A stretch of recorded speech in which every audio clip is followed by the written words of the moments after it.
It was a little breezy in the morning, and a little bit smoky too. But at least it was warm.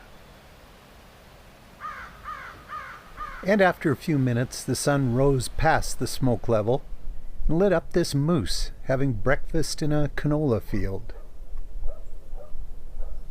I was once again on my way west, but of course I was taking the scenic route. I passed this little pond that I've photographed many times before, found a solitary sandpiper, and up in the tree, a blue heron. This boggy country has lots of cattails, and they're changing color already. The willows are coming along pretty good too. But it was sunny and warm, and though there were touches of fall along the way, it felt quite summery. Down here along this little spring-fed creek, buttercups, fireweed that's changed color, lots of clover still in bloom. And over here on Fallen Timber Creek, the willows are changing color a little bit. This kingfisher doesn't care, he's just looking for a fish. I found young mergansers swimming around on a beaver pond.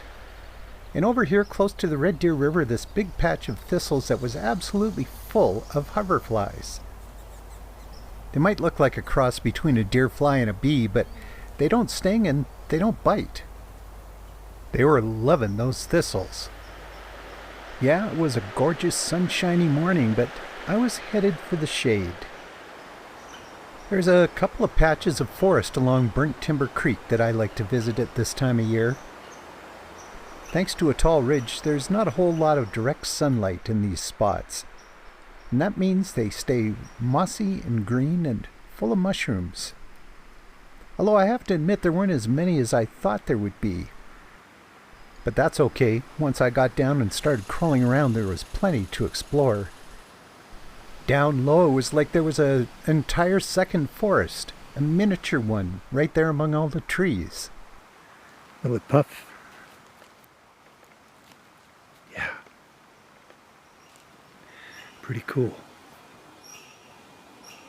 I poked around there for a while and got good and wet crawling on all that moss. But there was an even shadier part of the forest a little ways away, so I headed over to a place called Stud Creek and walked around there for a bit. This part of the creek is in almost perpetual shade on the north-facing side of a tall ridge, and as a result, the growth here is low and lush. There's plenty of moss, of course, but horsetails are the dominant plant here. And lots of other shade-loving stuff too, like these bunchberries and twisted stalk. It was a pretty nice spot just to relax for a couple of minutes. But storm clouds started building in, so I hit the road again. And as I was driving along, I was thinking to myself, I'm in pretty good wild horse country and I haven't seen any. But then I turned a corner and, yeah, there they were. A little band of about 8 of them.